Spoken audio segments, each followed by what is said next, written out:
सैया माई के सब कुछ शोभेला जौन शोभेला आप त लगेबे ना के नहीं तो कैसे कौन भाव में कहती है।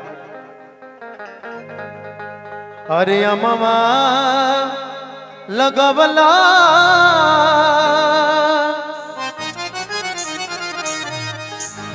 अरे अम्मा लगवला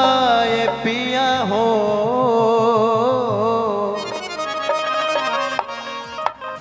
सैया राउर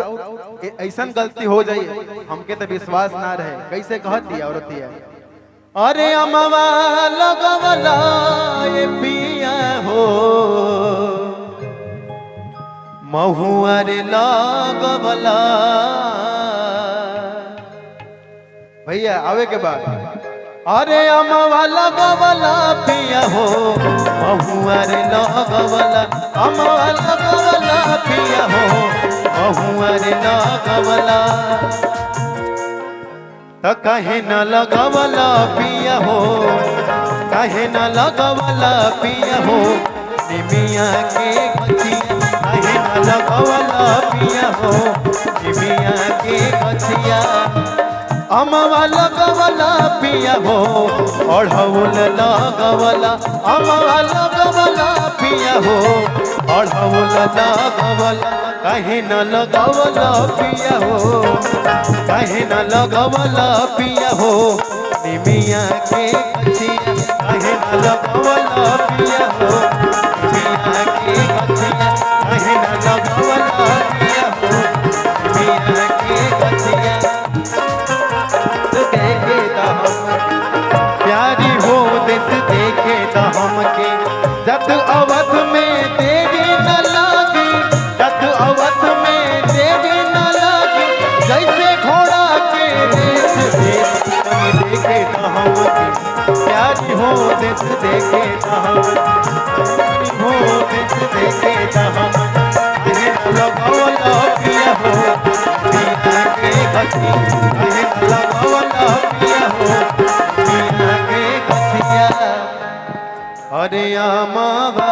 लगवला ये पिया अरे अम्मा लगवला ये पिया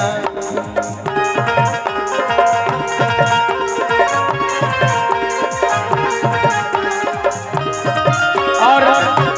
एक सूचना भी आई है कि बहुत जल्द आपके गायक और हीरो कल्लू जी इस मन पे आ रहे हैं तो बहुत भैया होता ना बहुत जल्दी सा निमिये ह घरवा माई के निमिये दुआरवा हो यहाँ घरवा माई के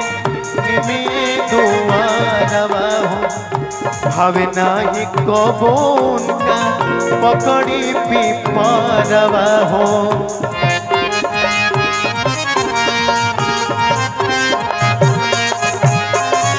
निमिये ह घरवा निमिये ह घर निमिये ह घरवा माई के निमिये दुआरवा हो भावे नाही कबून का पकड़ी पिपरवा हो अनार लगवला पिया हो अढ़ौल लगवला अनार लगवला पिया हो अढ़ौल लगवला कहे न लगवला पिया हो कहे न लगवला पिया हो निमिया के गछिया कहे न लगवला पिया हो निमिया के गछिया कहे न लगवला पिया हो निमिया के गछिया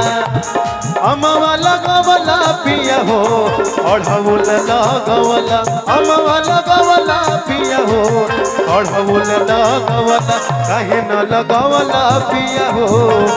कहे न लगवला पिया हो निमिया के गछिया कहे न लगवला पिया हो निमिया के गछिया कहे न लगवला पिया हो निमिया के गछिया कहे न